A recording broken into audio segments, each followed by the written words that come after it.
दोस्तों, सोचिए अगर मैं आपसे कहूँ कि नागपुर और पूरा विदर्भ में 1 लाख करोड़ से ज्यादा का इन्वेस्टमेंट आ रहा है और ये सिर्फ अनाउंसमेंट नहीं, एमओयू साइन हो चुका है, लैंड अलॉटमेंट भी हो रहा है, मेगा प्लांट्स आने वाले हैं। तो सवाल ये है, क्या नागपुर अब पुणे, गुजरात, तमिलनाडु जैसे इंडस्ट्रियल हब को चैलेंज करेगा?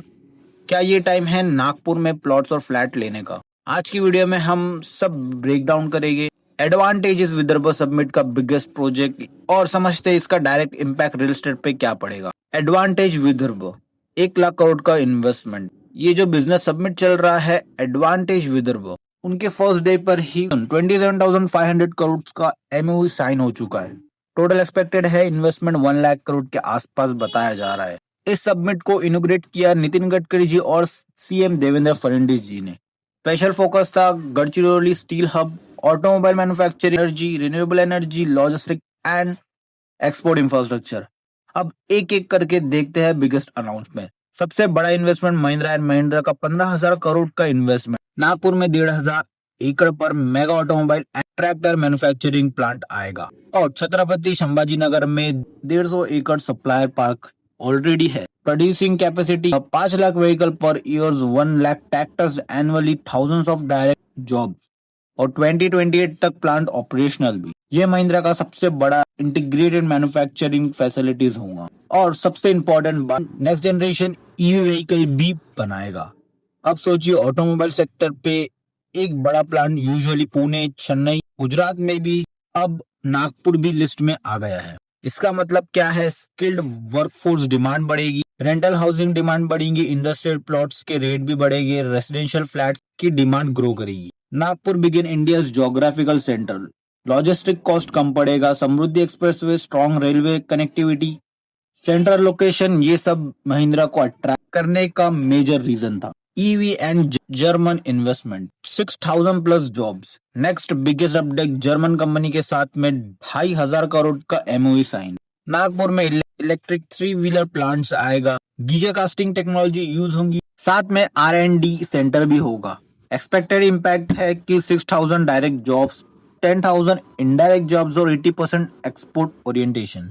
मतलब नागपुर सिर्फ मैन्युफैक्चरिंग नहीं करेगा, एक्सपोर्ट भी करेगा। Export hub is equal to dollar inflows is equal to economic growth is equal to real appreciation. So अब आते हैं गडचिरोली फ्यूचर प्लांट कैपिटल पे। सो नितिन गडकरी जी ने गडचिरोली को ग्लोबल स्टील इकोसिस्टम का सेंटर बताया। हाई क्वालिटी आयरन और मिलता है, लोइड मेटल्स और दूसरी कंपनियां हैवीली इन्वेस्टमेंट कर रही है और गडचिरोली स्टील हब बन रहा है, तो उसका डायरेक्ट बेनिफिशियल नागपुर को मिलेगा क्योंकि नागपुर लॉजिस्टिक और एडमिनिस्ट्रेटिव हब है। Steel manufacturing, mining, transportation Nagpur के थ्रू होगा।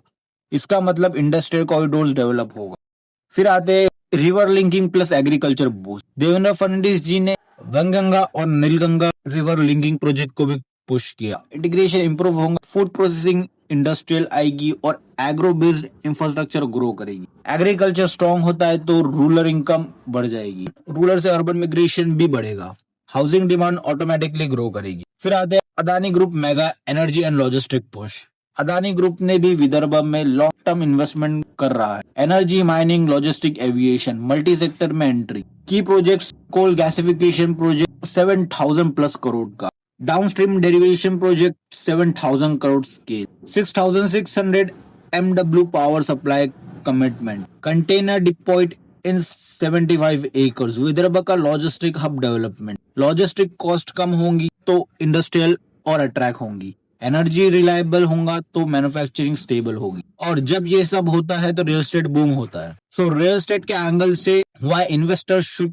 केयर। अब सबसे इम्पोर्टेंट पार्ट यशादा टूर्स के ऑडियंस के लिए, जब 1 लाख करोड़ का इन्वेस्टमेंट आता है, जॉब क्रिएट होती है, पॉपुलेशन इन्फ्लोज होती है, रेंटल डिमांड बढ़ता है, रेरा प्रोजेक्ट लॉन्च होते हैं, प्लॉट रेट एप्रिशिएट होते हैं। आज जो आउटसिक सस्ते लग रहे हैं, कल इंडस्ट्रियल बेल्ट बन सकते हैं। बिहान, बुट्टीबोरी, कलमेश्वर, वर्धा रोड, समृद्धि कॉरिडोर, इन एरिया पर क्लोज वॉचिंग रखो। विदर्भ अब इग्नोर रीजन नहीं रहा। This is becoming an industrial growth engine.